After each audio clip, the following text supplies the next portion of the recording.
Cool. Right. Alrighty. So, Project Echelon supports veterans, hosting workshops and events throughout the United States to help educate, heal, and empower. Tell us more about Project Echelon. Yeah. So first of all, thanks for having me, Rob. Really excited about this, and it's great to meet you. Yeah, it's a unique opportunity for sure. Yeah. So Project Echelon was started roughly 5 years ago. I'm not a veteran myself, but a veteran friend of mine reached out and let me know that he was, kind of working on his journey to recovery from 3 suicide attempts and drug and alcohol addiction. And he knew that routine and goal setting was essential for him in that journey, but he just didn't know what he was really looking for. And through our conversation, we realized physical activity, that was the thing in the military that kept him regimented and kept him on the straight and narrow. And when he left and came back to civilian life, there was just no reason to do PT anymore. I don't need to go and do that to myself. And it resulted in a downward spiral. Struggled with his post-traumatic stress and dealt with it by self-medicating, which put him into a deeper hole of depression and anxiety, and suicide attempts were a part of that. And so he said, can you help me? I know you're racing bikes. Can you help me get into this? And I asked him what he wanted to do. He wanted to do a triathlon. So I asked, you got a bike? Nope. You running? Nope. You swim? Haven't swam in years. All right, good. We're off to a good start, So I was able to get him, some old equipment that I had, got him my old bike, got him some kits. We have a running sponsor with Naperville Running Company, got him some shoes, and just put together a plan for him. All right, let's just see where this goes, how this goes for you. And 6 months later, he was really, just enjoying what he was doing. He found purpose and value every single day. He was challenging himself to step out of his comfort zone. And he was finding great success with his recovery. And he said, I want to set a new goal. I want to do Ironman. That's a big goal, but let's do it. Let's go for it. And he applied to be on a show called Quest for Kona with NBC and was accepted. And from that point on, it became public, the work and the relationship that we had, and we decided that we were going to start a foundation to support our work and to support other people that were in Eric's shoes. And so that organization is Project Echelon, and Echelon being, we as an elite cycling team want to be the people that are breaking the wind for those who can't. And we want to support them to go further and faster and find their goals and achieve things that they otherwise wouldn't be able to, through the privilege that we have as elite athletes. And so we work with our industry partners to make sure that our veterans are supported. Every rider on our team works one-on-one in coaching and mentoring the veterans that we work with as well. And, in our first year, we helped 12 people. We had a budget of $16,000. We were just strapping things together, shoestring. And last year, we helped 104 veterans, donated $35,000, volunteered just over 2,500 hours. And then as a team, we podiumed 64 times. And so we've exponentially grown over 4 years. And I think it's because of the fact that we are driven by more than winning bike races. We have a human element to us. And it's, we're about people helping people. And the community that we reach out to is our veteran community. But we try to do it in any way we can, which is why we're putting on these virtual races too. And just trying to grow the sport of cycling and just the love for physical fitness, because it does wonders for our physical and mental health. What feedback have you had from veterans that are trying to recover and rediscover themselves? And I guess first and foremost, you're doing a fantastic job, something that I think is so important, especially with veterans. There's 22 suicides per day, I believe, and which it's just it's tragic. And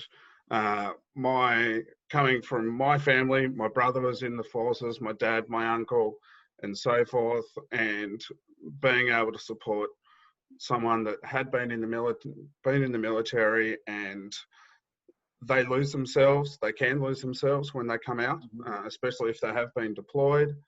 So thank you very much for all that you're doing for veterans. Yeah. And I think that being able to help them through physical activity and fitness, it sets, as you said, it sets them that goal that they need to achieve, that they've got something to get up in the morning to aspire to complete. Yeah, our feedback has been wonderful. Every veteran that we've had the opportunity to work with has just turned into a wonderful advocate for us, whether that's with outreach, or whether that's just talking positively about the team and our and our supporters and our sponsors and what our organization has meant to them, so that they continue to support us in the work that we do. And so, when we started looking at, all right, do we have a proof of concept that does physical activity truly actually impact the psyche of our veterans and those who are struggling with PTSD and traumatic brain injury? We came across some really good research from University of Kentucky and Duke University. And even now we're working with University of North Carolina A&T professor Mike Brooks and his psychology department, and we're looking at the impact of sleep quality, depth of sleep on incidents of post-traumatic stress.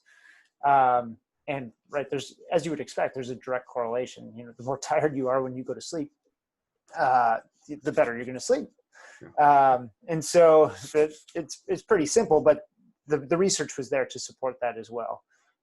Nonetheless, to wake up and say, I have a goal, I achieved a goal, and just to feel accomplished when you go to bed and call it a day, there's just something about that, that cycle of reassurance, in helping you be successful in other aspects of your life, whether that's, being a better employee, being a better husband or wife, being a better father, or mother. When those things start transcending what you're doing with sport, and they start transcending into your community and your family life, like that's the powerful thing. When I've had wives reach out and say, thanks for bringing my husband back, like, I don't give a shit about cycling anymore. Like that, I could win 10 races and it would never mean as much as that comment. Yeah. And so I think that's the inspiration behind our work, and that's the value and importance that we see in it. So recently, because of what's been going on in the US and Black Lives Matter, something else which you do support is Black Lives Matter and equality for all, not only through cycling, but also in general. So can you elaborate on what you've been doing in the past month? Absolutely. Yeah. So the military is one of the, if not the most diverse organization in the world, right? Men, women, people of all races, people of all sexualities now. And, when you're in the military, like, you have no choice but to trust the person next to you. You are one. And I've talked to so many veterans who, like, just were really struggling with, like, why can't we all work as a team and as a unit? And, like, why is this current situation creating some divisiveness in a nation that we fought for and defended? And so we really wanted to show that our organization we're going to support all veterans. Like, that is our mission. That is who we are and what we do. And so we set out to go ahead and put on a ride for equality, in solidarity with the Black Lives Matters movement, and then to raise funds for the National Association for Black Veterans. And so what we did was we had riders ride either 8 hours and 46 minutes, 84.6 miles, or you could run or walk that distance. And then if that wasn't feasible for you, people did it in relays or in tandem with others, or they did it over cumulative days. We really didn't care. But we wanted people to participate in it, and we really felt the need to support, our Black brothers and sisters from that organization, because they matter just as much as we do, right? Yeah. And so it was a huge turnout. We were able to raise $2,000, and we made that donation actually 2 days ago. And I think it's going to be a continued partnership. Our Ride for Equality is going to be an annual thing that we'll do in the month of June going forward. And so, we're really excited about that, and we're proud of that. And I think it's just really important to know that freedom isn't free. And when we say the word freedom, we mean freedom for all. And that's what we stand for. I think it's fantastic that you raised money, but also the awareness that you bring through social media for what you're doing. I think that's actually a bigger side of it than actually raising money. Yeah. And we hope this weekend as well, we're going to, during stage 2 of Virtual Joe Martin stage race, we're going to do a 1 minute moment of silence. The banner's going to drop, and we're asking that riders wait quietly for a minute before we start. And then we'll have a neutral 1K rollout. We're going to do that in honor of those who've lost their lives due to COVID-19 on a global scale. So we have a platform. We're lucky to have one right now. Sports has long been a platform for things like social issues and global issues, and live sports are gone. But we have the platform, and I think because we have it, it's our responsibility to use it in constructive ways.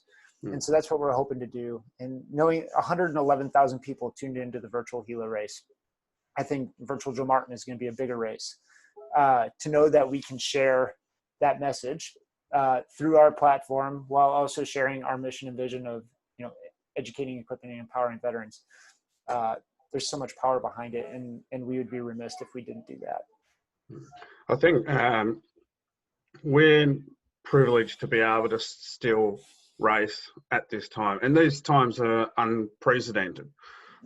And because of you putting on these virtual races, so we've had Redlands, Tour of Gila, and Joe Martin Road Race this weekend, and otherwise we wouldn't get these opportunities. And I wouldn't get the opportunity to meet you and share your message and race with people that I should have been racing with. Yeah. This year, unfortunately, right? You were going to come to Tour of America's Dairyland. Tour of America's Dairyland, and hopefully next year. And so, what I've experienced, and especially in the past month, is that cycling is such a small thing in the world currently, with COVID-19 and what's happening in America. We can't ignore it. And we shouldn't ignore it. And being able to be part of something small, but being able to get a big message out there is that we see cyclists, as humans, as dads, as friends. We don't see them as black, white, whatever race, whatever gender they want to be. We just see them as cyclists and people that we can race against.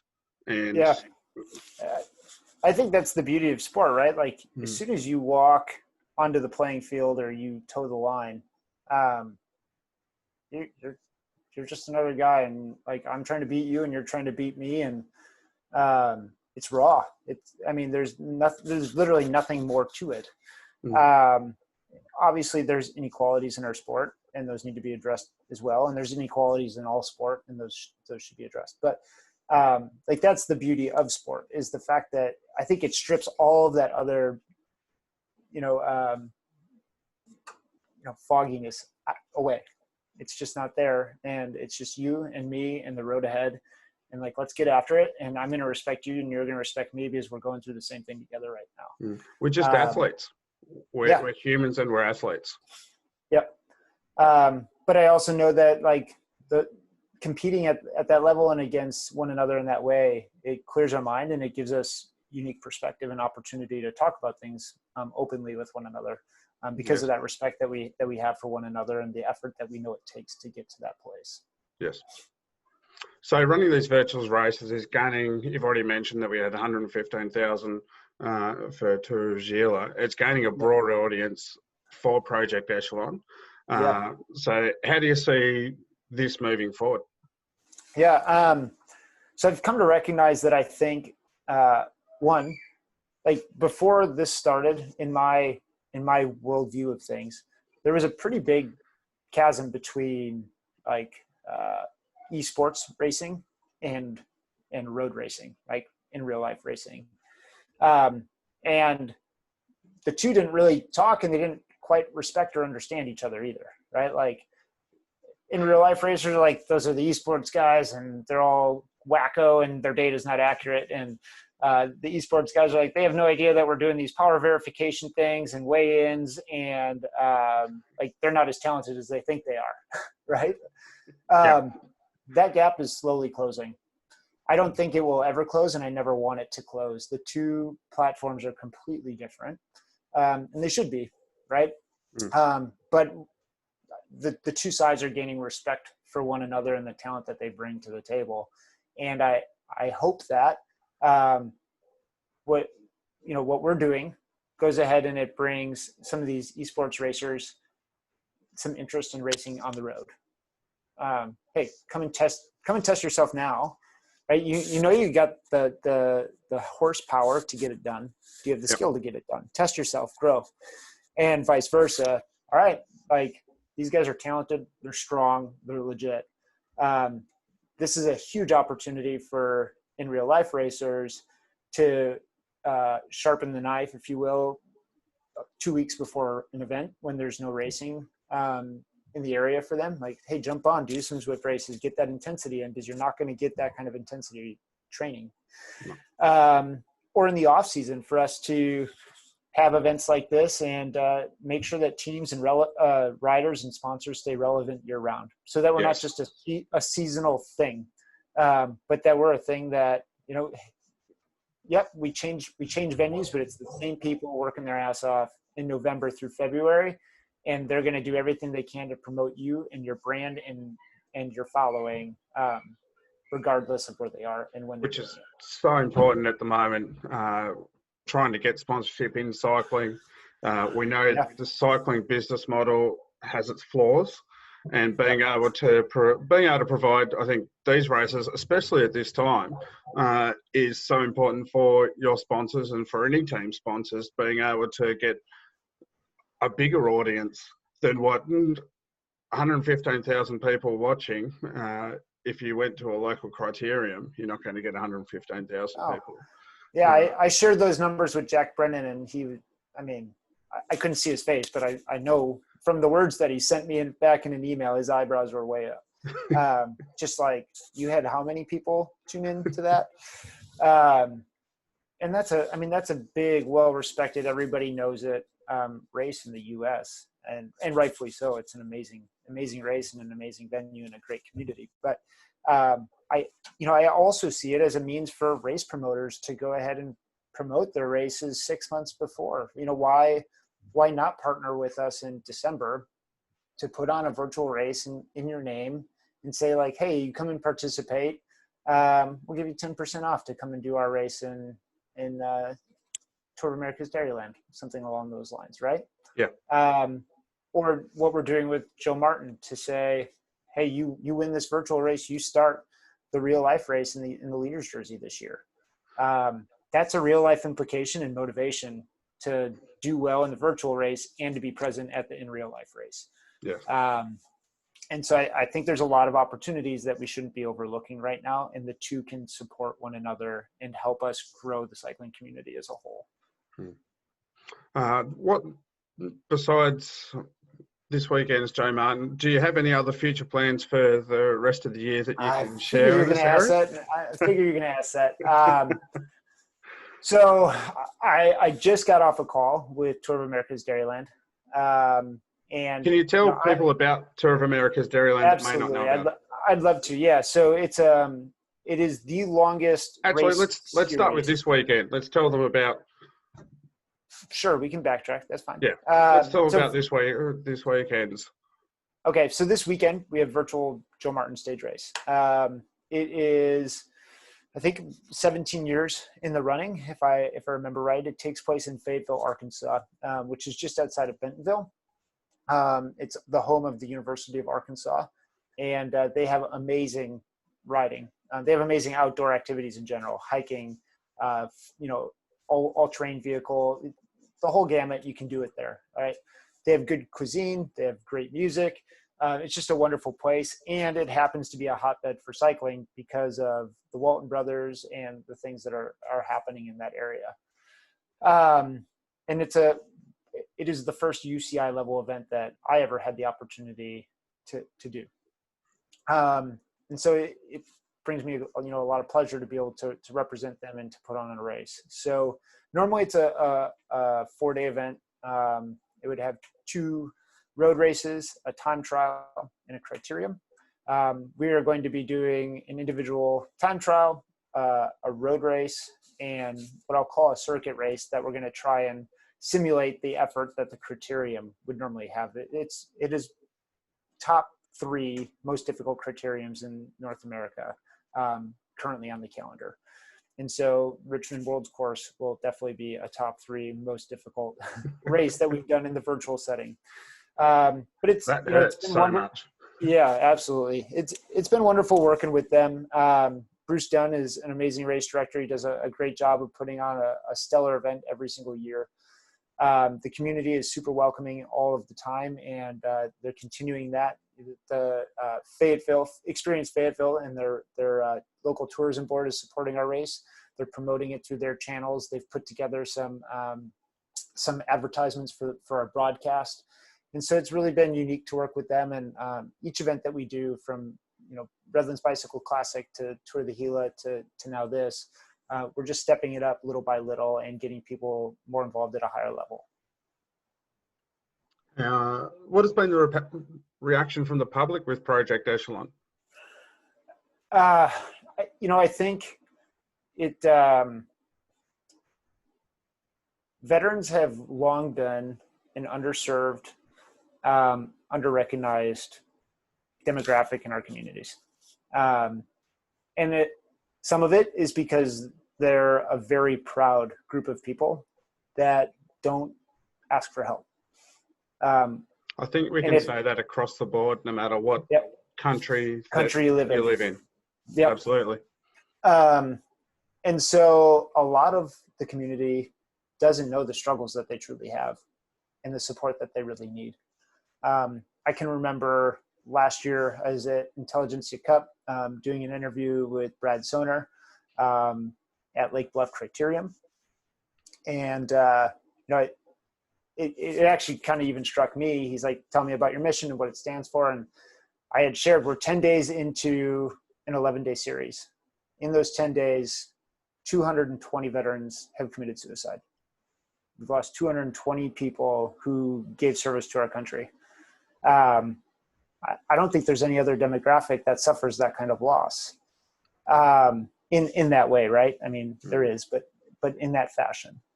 And that, like, the number of people that came up and talked to me afterwards and just said, like, I didn't even know. Like, I didn't know. So a lot of times it's shock and awe, like, wow. And then what can I do? How can I support? And then for many, it's,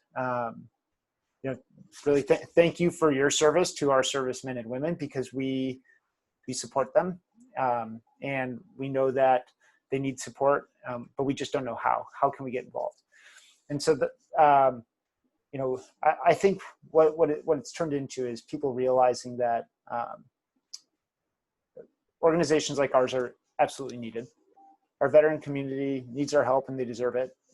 And then 3, that organizations like our elite cycling team can be a lot more than just elite athletes. Like, we don't have to just be racehorses. We can have a positive influence in our community as well. Mm-hmm. And I think we have a very unique and because of it, a sustainable model in a sport of cycling that is experiencing turmoil because of that message that we carry. Yeah, it's amazing what you guys do. So can you tell people how they can support Project Echelon and your mission? Yeah. So, first and foremost, it's know the mission. Educate, equip, and empower veterans through physical activity. And to know that, physical activity is a tool that all of us can use to improve and support our physical and mental health. Whether that's cycling or running or yoga or jujitsu, I prefer cycling. That's my thing, but we support veterans beyond cycling. A couple of years back, there was a Navy veteran, 59 years old. We enrolled him in swimming lessons. Didn't know how to swim. And he's Navy. Yeah. No, but, everyone sees the irony there. Right. But he suffered a back injury. He couldn't do any other things. And so we support all physical activity. Cycling is one of the most visible forms of it. But I think it's important to know that, physical activity can be a tool to educate, equip, and empower yourself and others. And we also want people to know that our veteran community, again, is a community that needs your support, and you need to support them beyond just saying thank you for your service. At that point, it can't be lip service anymore. It has to go beyond that. Like, your actions need to follow your words. Yeah. So just having that out there and having those conversations is huge.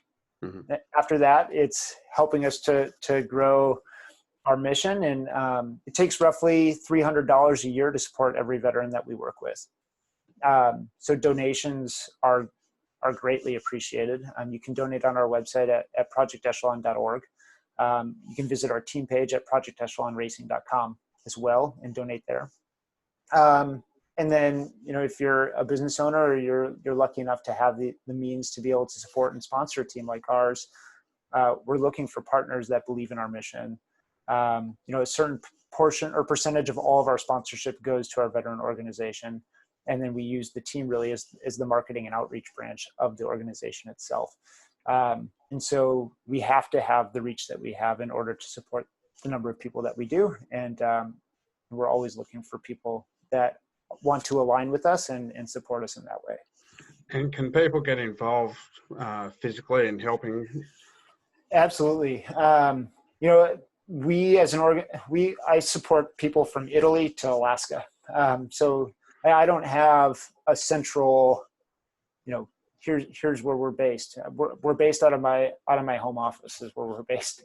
We're working on trying to put together a veteran camp where people can come and, obviously that we were supposed to do one this fall, and we've had to postpone that and probably move it to next year for our first, conference.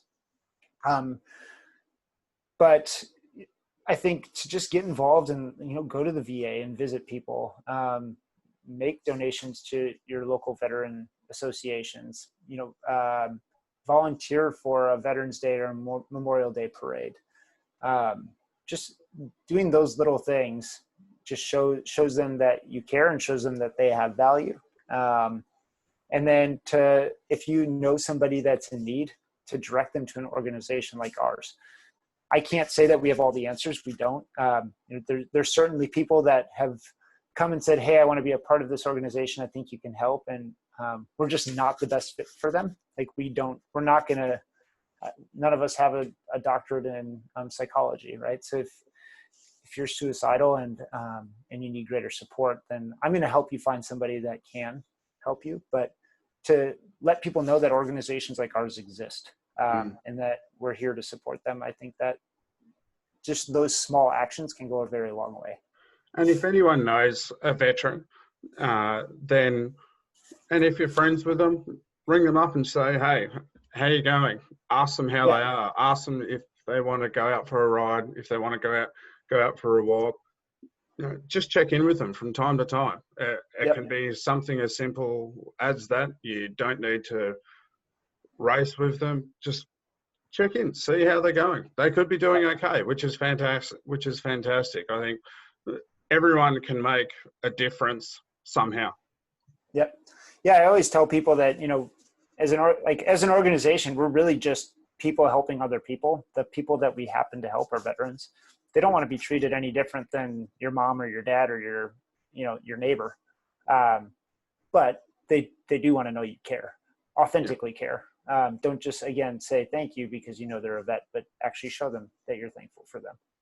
Yeah. I think actions speak a lot louder than what words do. Absolutely. Yeah. Words don't get anything done, but actions do. So anyone out there, if you want to go to projectechelon.org or projectechelonracing.com, you can support the team, you can support veterans through the website. If you want any outreach, contact Eric. He's willing to have a chat to you, willing to help you. Anything else you'd like to say, Eric, about this weekend? I know that you've skipped over if we're going to have any other virtual races for 2020. I haven't forgotten. Yeah, let's just say they're in the works, and they'll be likely close to home for me. So yeah, like I said, Tour of America's Dairyland had a call with them, and it's one of the first elite level races that I ever had the opportunity to partake in because it's right in my backyard, and that race in particular means a great deal to me. So we'll see what happens, but I'm hopeful. And so, Rob, you might be able to make your virtual trip to the U.S. here if that comes to fruition. I'd certainly love to. I think it's been an eye opener since Redlands racing against you guys. And how did Project Echelon do in Tour of Gilles, Eric? We took fourth. Yeah, we were 2 seconds outside of the third place podium. And I'll take the blame for that. I didn't quite do my job on the last stage. So as a race director, it's easy to take blame for things. That's part of your job. So I'll take the blame for that one. But it was a hard fought competition, and man, SAR's Pros Closet just showed that, like, knowing the game and how to race it, knowing the courses, and then they had it dialed for that team time trial. I mean, it was just, if you go back and watch how straight of a line they were in and how perfectly timed the rotation was, it was unreal. And then Chris McGlinchey of Vitus Pro, that guy's an animal. So no shame in taking fourth. And Zach Gregg, if you watch this, I'm still proud of you, buddy.